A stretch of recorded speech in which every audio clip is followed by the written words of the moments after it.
Tempo comum, 32º domingo, ciclo B.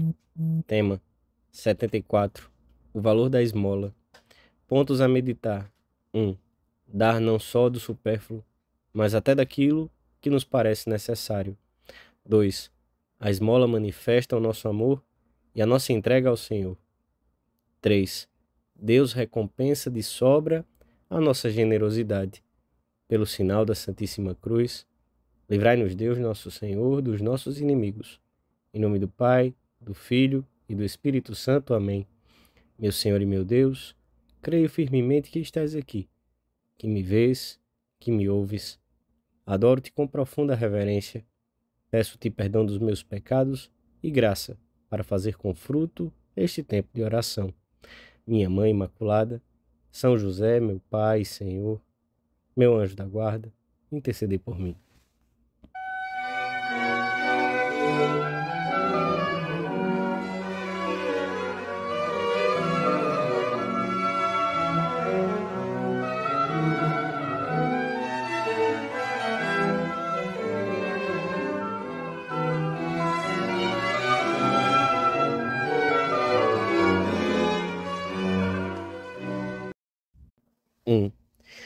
A liturgia deste domingo apresenta-nos a generosidade de duas mulheres que mereceram ser louvadas por Deus.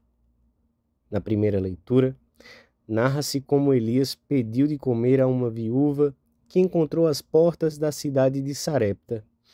Eram dias de seca e de fome, mas aquela mulher partilhou com o profeta aquilo que lhe restava, até o último punhado de farinha, e confiou nas palavras daquele homem de Deus. A farinha que está na panela não faltará, nem diminuirá na almotolha o azeite, até ao dia em que o Senhor faça cair chuva sobre a terra. E assim aconteceu. Essa mulher teria a honra de ser lembrada por Jesus. O Evangelho da Missa apresenta-nos o Senhor sentado diante do cofre das oferendas para o templo. Observava como as pessoas depositavam ali as suas esmolas e como muitos ricos lançavam dinheiro em abundância. Então, aproximou-se uma pobre viúva e lançou 2 pequenas moedas, que valem 1 quadrante. Tratava-se de 2 moedas de pouco valor. A sua importância, do ponto de vista contábil, era mínima, mas para Jesus foi muito grande. Enquanto a mulher partia, Jesus reuniu seus discípulos e, apontando para ela, disse: Na verdade, vos digo que esta pobre viúva deu mais que todos os outros, porque todos os outros lançaram do que lhes sobrava. Ela, porém, na sua necessidade, lançou tudo o que tinha, todo o seu sustento.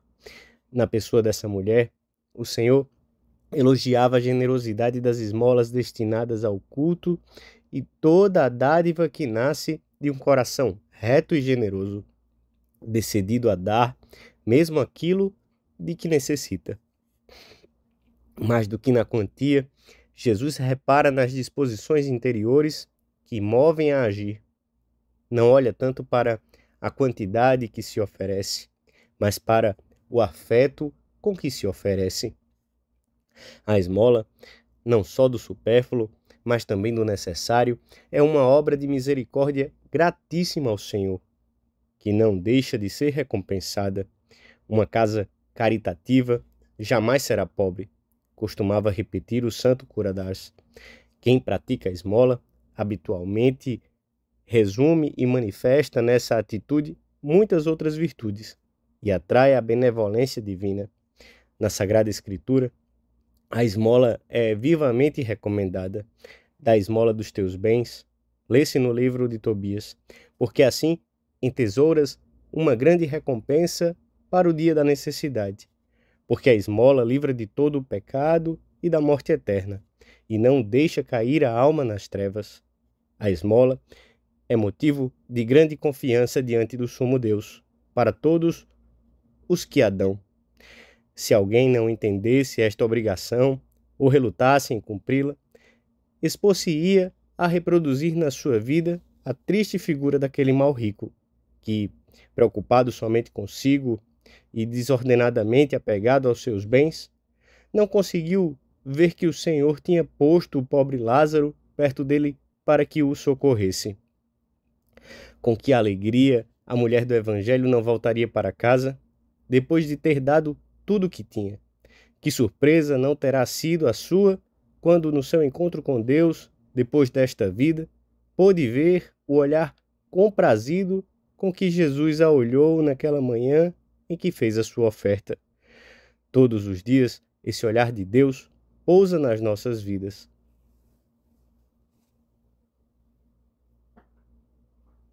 2.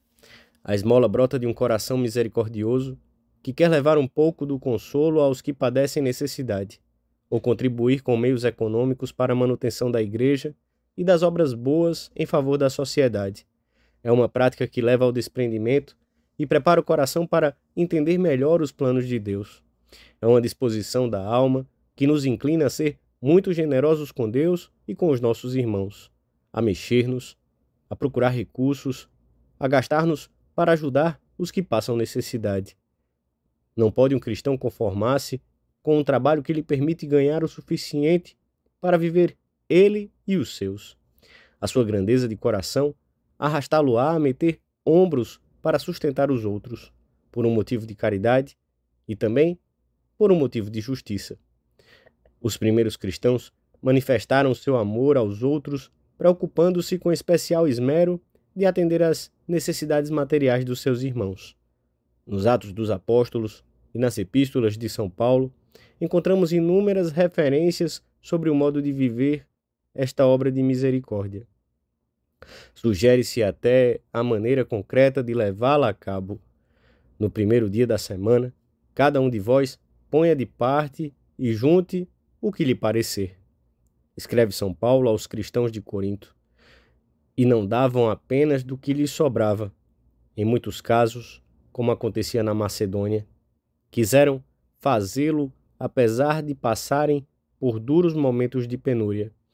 Os apóstolos não deixam de louvá-los, pois, no meio de muitas tribulações com que são provados, tiveram abundância de gozo, e a sua profunda pobreza abundou em riquezas do seu bom coração.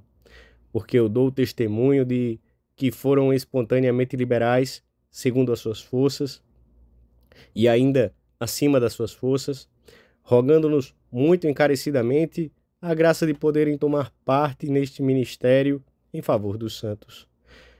E não só contribuíram com generosidade para a coleta em favor dos cristãos de Jerusalém, mas ainda se deram a si mesmos, primeiro ao Senhor, depois a nós, pela vontade de Deus.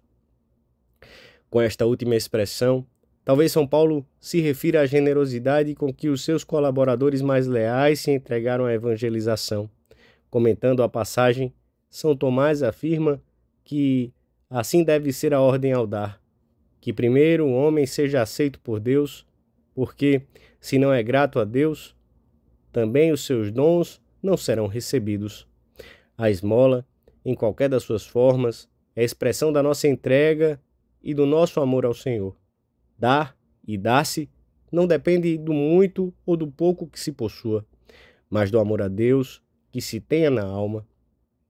A nossa humilde entrega, insignificante em si, como o azeite da viúva de Sarepta ou o óbolo da pobre viúva, torna-se aceitável aos olhos de Deus pela união com a oblação de Jesus.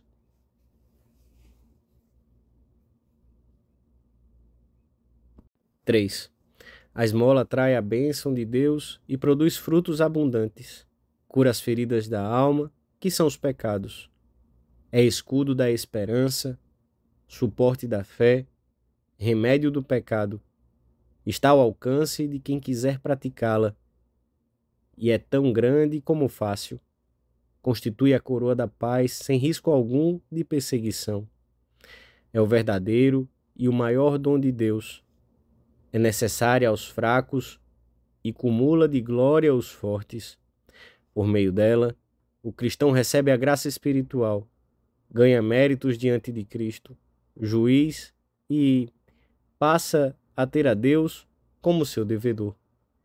A esmola deve ser feita com pureza de intenção, olhando para Deus, como aquela viúva mencionada por Jesus no Evangelho, com generosidade, com bens que muitas vezes nos seriam necessários, mas que o são muito mais para os outros, evitando ser mesquinhos ou tacanhos com quem tão generosamente se excedeu convosco, até se entregar totalmente, sem medida. Pensai, quanto vos custa também economicamente ser cristãos? A esmola deve nascer de um coração compassivo, cheio de amor por Deus e pelos outros. Por isso, acima do valor material dos bens que se repartem, deve-se ter em conta o espírito de caridade com que se realiza a esmola, e que se manifestará pela alegria e generosidade ao praticá-la. Assim, ainda que não tenhamos muitos bens, tornaremos realidade as palavras de São Paulo que a liturgia das horas nos transmite hoje.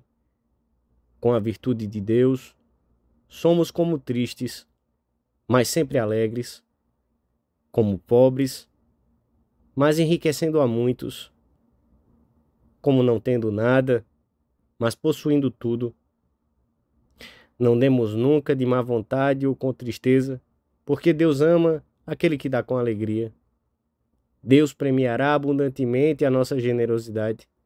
O que tivermos dado aos outros em tempo, dedicação, bens materiais, o Senhor nos devolverá aumentado. E digo isto: aquele que semeia pouco, também colherá pouco.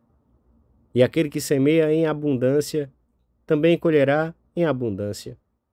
Assim, Deus multiplicou os poucos bens que a viúva de Sarepta pôs à disposição de Elias, e os pães e os peixes que um rapaz entregou a Jesus, e que talvez tivesse reservado previdentemente para aquela necessidade.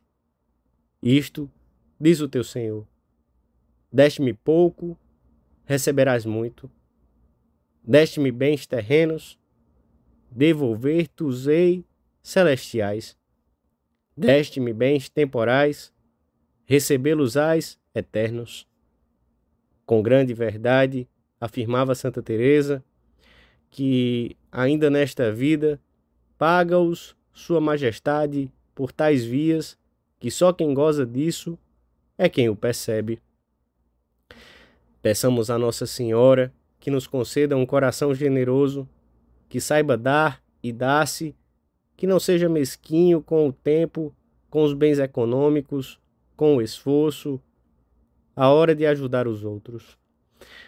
O Senhor olhará para nós com um amor compassivo, como olhou para aquela pobre mulher que se aproximou do gasofilácio do templo. Dou-te graças, meu Deus, pelos bons propósitos, afetos e inspirações que me comunicaste nesta meditação. Peço-te ajuda para os pôr em prática. Minha Mãe Imaculada, São José, meu Pai, Senhor, meu anjo da guarda, intercedei por mim.